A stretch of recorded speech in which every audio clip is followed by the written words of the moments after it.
एक बार फिर मैं दीपेंद्र शुक्ला आप सभी का स्वागत करता हूं आपके अपने YouTube चैनल श्री स्टडीज पर। जैसा कि अभी हम हमारे चैनल में ग्रामर के बारे में डीपली अध्ययन कर रहे हैं, कौन से नए नए कॉन्सेप्ट्स को सीख रहे हैं, नई नई चीजों को सीख रहे हैं। अभी हमारा जो सीरीज चल रहा है वो था टेंस, है ना।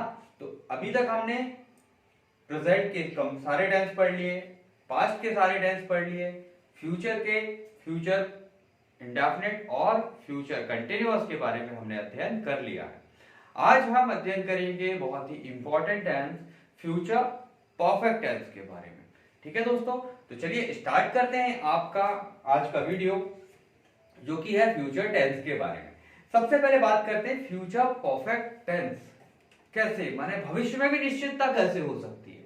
तो भविष्य में निश्चितता काम खत्म होने की होती है भाई, कि जैसे जब हम छोटे बच्चे थे, हम अपने स्कूल में जाया करते थे, तो क्या होता था कि मैडम ने हमारी पिटाई की, बोले ठीक है हम घर आएंगे, होमवर्क कंप्लीट नहीं है तुम्हारा, अब क्या करें। तो मैडम बोल देते मैडम जब तक आप घर आओगे तब तक डेफिनेटली मैं अपना काम कंप्लीट कर चुका होऊंगा। तो इस प्रकार यदि हम हमारे भविष्य में किसी लिमिट तक उस कार्य को कंप्लीट करने की गारंटी देना चाहते हैं तो हम यूज करते हैं यहाँ पर फ्यूचर परफेक्ट टेंस का। इसके अंत में जो आ रहा है, क्या आ रहा है भाई, कि कर चुका होऊंगा, तो चुका वर्ड यहाँ पर भी आएगा। जैसा कि परफेक्ट के प्रेजेंट और पास्ट दोनों टेंसेस में हमने अध्ययन किया, वैसा ही यहाँ पर भी इसका जो कीवर्ड होगा वो क्या रहेगा, चुका। ठीक है, तो अब बात करते हैं हमारे टेंस की जो है फ्यूचर परफेक्ट टेंस। ठीक है दोस्तों, तो future perfect tense it mean निश्चित भविष्य काल। अब इसकी यदि हम आइडेंटिफिकेशन या पहचान की बात करें तो इसमें क्या आएगा भाई, चुका होगा, चुकी होगी, चुके होंगे और चुका होऊंगा।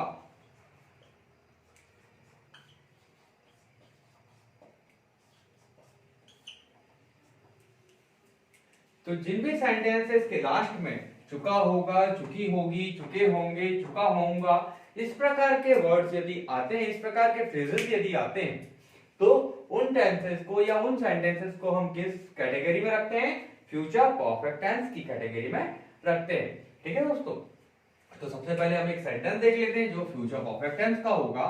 जैसे मैं आम खा चुका होऊंगा। क्लियर है दोस्तों, फिर से मैं उसी टेंस का रिपीटेशन कर रहा हूं, एक बार फिर बता देता हूं कि आपको सेंटेंसेस के स्ट्रक्चर्स और सेंटेंसेस के ट्रांसलेशन के बीच में कंफ्यूजन पैदा ना हो, कॉन्सेप्ट्स क्लियर होते रहे कि एक ही सेंटेंस को अलग अलग टेंसेस में किस प्रकार से बनाया जाता है। तो उससे क्या होगा कि आपको एक ही सेंटेंस के अलग अलग फॉर्मेशन से अलग अलग प्रकार के नॉलेज भी मिलते जाएगा कि किस प्रकार से टेंस में या टेंसेस के स्ट्रक्चर्स में क्या क्या परिवर्तन हो रहे हैं। क्लियर है, तो यहां पर लिखा हुआ है सेंटेंस कि मैं आम खा चुका होऊंगा, तो लास्ट में क्या है, चुका होऊंगा। इट मीन फ्यूचर की जब भी बात हो रही है तब आप वह काम को कंप्लीट कर चुके होंगे। ठीक है, तो काम के कंप्लीट होने की गारंटी जब भी आती है तो वहां पर हम किस टेंस का यूज करते हैं, फ्यूचर परफेक्ट टेंस का यूज करते हैं। डन, अब चलते हैं आगे भाई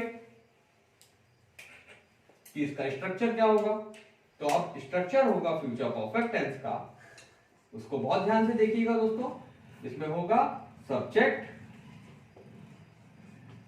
प्लस हेल्पिंग वर्ब। फ्यूचर में ही पूरे फ्यूचर टेंस में कौन सी हेल्पिंग वर्ब यूज हमें करनी है, वो होती है विल या शाल। ठीक है दोस्तों, फिर अब बात करते हैं परफेक्ट टेंस की। तो यहां पर अब परफेक्टनेस को शो करने के लिए हमें जो पास्ट में हमने परफेक्ट के लिए यूज किए उन हेल्पिंग वर्ब्स को यूज करना है।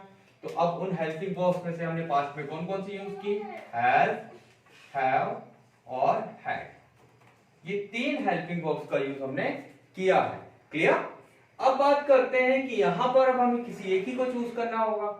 ठीक है, तो एक को चूज करने के लिए चूजिंग का पर्पस।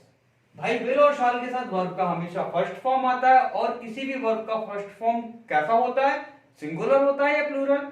तो डेफिनेटली वर्ब का फर्स्ट फॉर्म जो होता है या वर्ब अपने ओरिजिनल फॉर्म में किस में पाई जाती है, प्लूरल फॉर्म में। तो अब इन तीनों में से देखते हैं कि प्लूरल फॉर्म कौन सा है।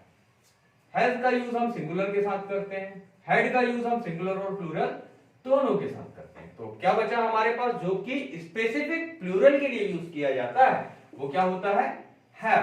तो हम यहां पर परफेक्टनेस को शो करने के लिए किसका यूज करेंगे, हैव को यूज करेंगे। और हैव, एव और हैड कहीं भी आए वर्ब का कौन सा फॉर्म यूज करना है दोस्तों, थर्ड फॉर्म।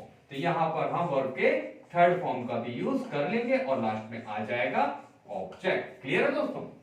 तो हमारा स्ट्रक्चर क्या बन गया, सब्जेक्ट प्लस विल या shall plus have plus verb का थर्ड फॉर्म प्लस ऑब्जेक्ट। अब बात करते हैं इसके ट्रांसलेशन की, इसका ट्रांसलेशन किस प्रकार से किया जाएगा। तो मैं आम खा चुका हूं, बहुत फैमिलियर सेंटेंस हो गया होगा दोस्तों आपको अभी तक ये कि मैं मीन आई के साथ यूज करना है शाल का, फिर हैव एज इट इज रहेगा, वर्ब का थर्ड फॉर्म, ईट का थर्ड फॉर्म ईटन, फिर ऑब्जेक्ट क्या होगा, क्या खा रहे थे आप, मैंगो या आम खा रहे थे, तो ये हो जाएगा मैंगो। क्लियर। सो सेंटेंस क्या बन गया हमारा, फ्यूचर परफेक्ट टेंस का affirmative, I shall have eaten mango. Clear है दोस्तों। अब बात करते हैं थोड़ा सा आगे चलते हुए इसके नेगेटिव सेंटेंस की कि मैं आम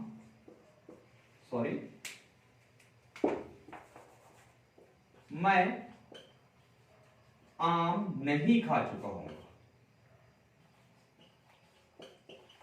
नहीं खा चुका होऊंगा। इट मीन यहां पर क्या बता रहे हैं आप, नेगेशन बता रहे हैं कि फ्यूचर में ये काम खत्म नहीं हुआ होगा। तो नेगेटिव सेंटेंस के लिए हम किसका यूज करते हैं, स्ट्रक्चर की बात कर रहे हैं। तो स्ट्रक्चर में हम नेगेटिव स्ट्रक्चर में किसका यूज करेंगे, सबसे पहले सब्जेक्ट, और सब्जेक्ट के साथ हम हेल्पिंग वर्ब विल या शाल की। पूरे फ्यूचर में हमें कौन सी हेल्पिंग वर्ब का यूज करना है, विल या शाल का करना है। अब एक छोटा सा कंफ्यूजन यहां पर मैंने कई छात्रों के मन में देखा है कि भैया नॉट लगाना कहां है। अब नॉट कहां लगाएंगे, बोले साहब विल और शाल भी है यहाँ पर हैव भी है, दोनों हेल्पिंग वर्ब है।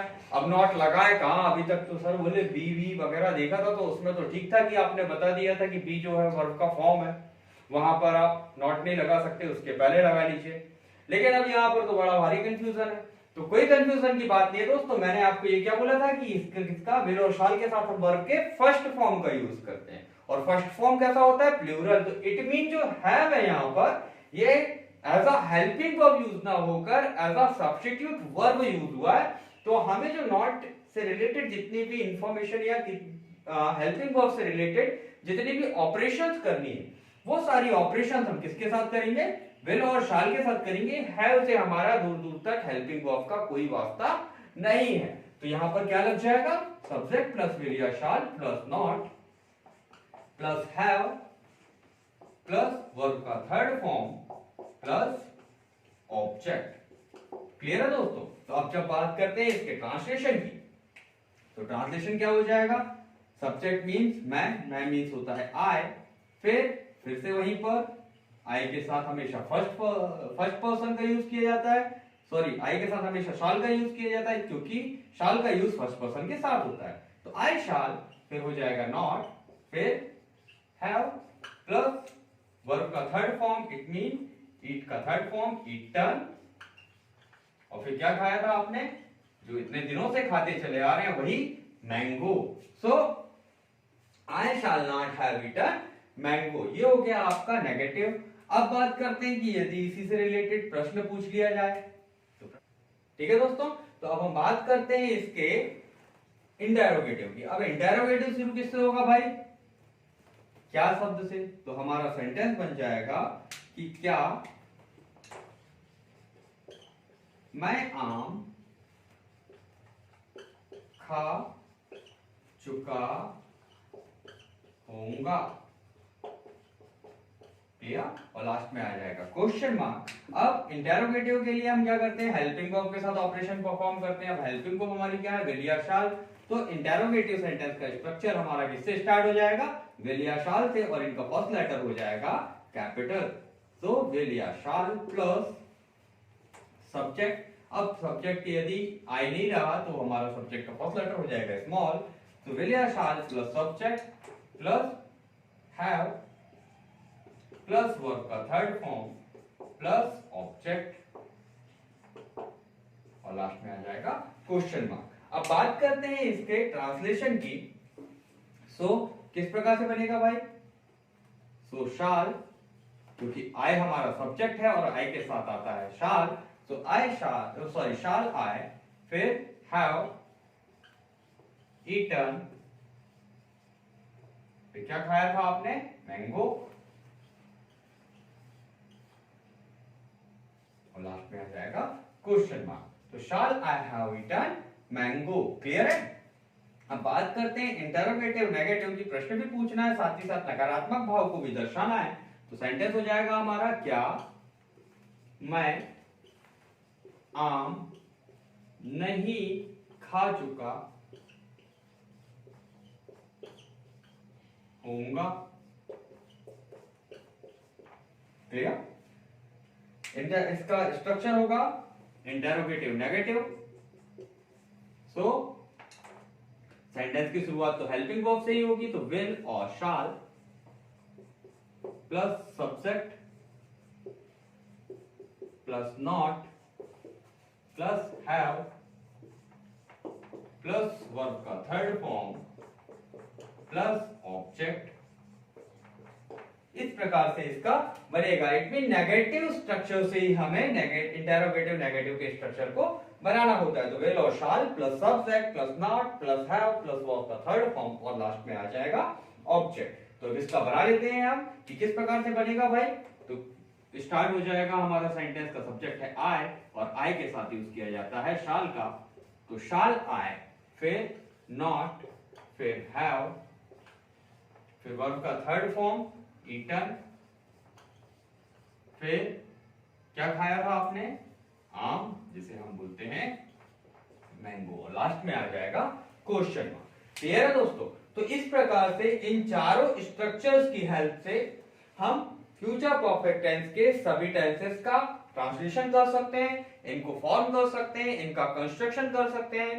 दोस्तों, मेरे द्वारा दिए गए कॉन्सेप्ट्स यदि आपको पसंद आए होंगे और यदि आपको मेरी टीचिंग अच्छी लगी हो तो प्लीज मेरे चैनल को लाइक करें, सब्सक्राइब करें। ठीक है दोस्तों, तो मिलते हैं अगले वीडियो में। तब तक के लिए जय हिंद।